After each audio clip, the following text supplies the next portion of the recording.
Y mientras todo esto sucedía en el corazón del valle, desde la costa llegó una nueva que encendió aún más la pólvora.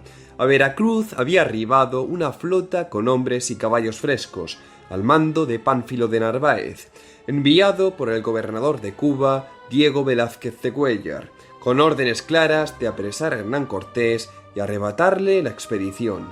La amenaza ya no venía solo de los mexicas, sino también de sus propios compatriotas. Entre las aguas de Veracruz y los muros de Tenochtitlán, el tablero de la conquista se volvía más enredado y más peligroso que nunca.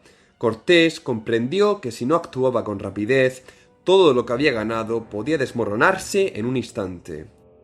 Tomó entonces una decisión audaz: salir de Tenochtitlán con parte de su fuerza para enfrentar a Narváez en la costa. No podía abandonar, sin embargo, aquella ciudad que era a la vez joya y prisión, y que bullía bajo la superficie como un volcán contenido. Dejó al mando a Pedro de Alvarado, hombre valeroso pero de un temple duro y mano rápida, con la tarea de custodiar a Moctezuma y mantener la paz en la ciudad hasta su regreso.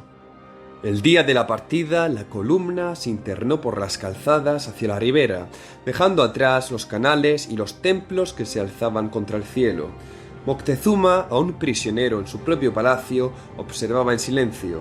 Los señores mexicas contenían su resentimiento bajo una máscara de cortesía. En los patios, el pueblo comenzaba a murmurar que la ausencia del capitán podía abrir brechas donde antes había contención. Fue un movimiento necesario, pero también peligroso. Cortés marchaba a luchar contra los suyos, mientras en su retaguardia quedaba una ciudad hostil, custodiada por hombres cuyo juicio era más de hierro que de seda. Los presagios no eran halagüeños. El aire de Tenochtitlán, denso de incienso y sospecha, parecía anunciar que lo que se sembrara durante esos días de vacío pesaría después en la fortuna del capitán. Como un eco que viajaba por las aguas del lago, el futuro ya murmuraba en secreto. En aquella ausencia se gestaban hechos que mancharían los patios de sangre y harían llorar a los hombres de Castilla bajo la lluvia de la noche. Con apenas unos cientos de hombres, no más de 266 españoles, junto a algunos aliados indígenas, Cortés marchó hacia la costa, decidido a enfrentar a Narváez. En el camino supo que el rival no solo había saqueado Zempoala, sino que además retenía al cacique totonaca Xicomecoatl, castigándolo por su alianza con los castellanos.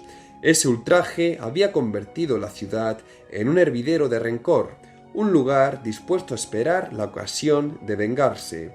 Al llegar a las cercanías de Zempoala, Cortés supo leer el terreno y el cielo. Una tormenta caía sobre la llanura, la lluvia torrencial y la oscuridad de la noche serían su aliada. Narváez, confiado en la magnitud de su hueste, más de 800 hombres, caballos y artillería, desoyó las advertencias de algunos soldados que habían intuido el movimiento de Cortés. Aquella confianza sería su ruina.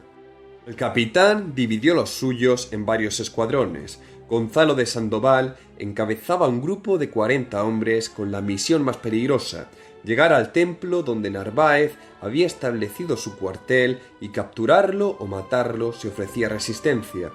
Otro escuadrón, comandado por un capitán de apellido Pizarro, probablemente pariente lejano del futuro conquistador del Perú, se lanzó contra la artillería de Narváez. En medio del fango y bajo el diluvio, lograron capturar 18 balas de cañón antes de que el enemigo advirtiera el asalto. Despertado al fin, Narváez ordenó disparar. Apenas alcanzaron a lanzar 4 tiros, uno de los cuales mató a 3 hombres de Cortés, mientras 7 caballos quedaron tendidos en el barro. La caballería intentó repelerlos, pero la lluvia, la oscuridad y el ímpetu de los atacantes lo hicieron inútil. Desde el templo, los arcabuceros de Narváez comenzaron a disparar contra las tropas de Sandoval, hiriendo a varios, pero ya era tarde. La presión se multiplicaba por todos los flancos. Cortés, astuto, giró la artillería capturada contra el propio cuartel de Narváez. Los cañones, rugiendo en la tormenta, forzaron a sus hombres a descender y dividirse. Fue entonces cuando la lucha se cerró en un cuerpo a cuerpo desesperado. Entre las picas y las espadas, Narváez recibió una estocada en el ojo, cayendo gravemente herido. Sus hombres, desmoralizados, no resistieron mucho más. En cuestión de horas, lo que parecía una fuerza arrolladora se convirtió en un ejército desbandado. La batalla había terminado. Zempoala, testigo de aquel fragor, quedó marcada por el estrépito de armas y el olor de la pólvora mojada. En el tumulto, Sicomecoatl salió herido mientras intentaba escapar de su cautiverio y fue atendido por orden de Cortés, que lo reconocía como un aliado indispensable en la costa. Poco después llegaron los chinantecas, que aunque no tomaron parte en el combate decisivo, cumplieron una labor esencial: custodiar a los prisioneros y asegurar la victoria. Lo que siguió fue quizá más importante que la victoria misma. Cortés, con verbo templado y promesa firme, se ganó a los hombres de Narváez. Les habló de la grandeza de Tenochtitlán, de la abundancia de oro, de tierras fértiles y riquezas nunca vistas en Castilla. Les ofreció un lugar en la empresa y un reparto futuro que no podían esperar de un gobernador lejano en Cuba. La codicia, el deseo de gloria y la evidencia de la derrota hicieron el resto. Casi todo el ejército de Narváez pasó a engrosar sus filas.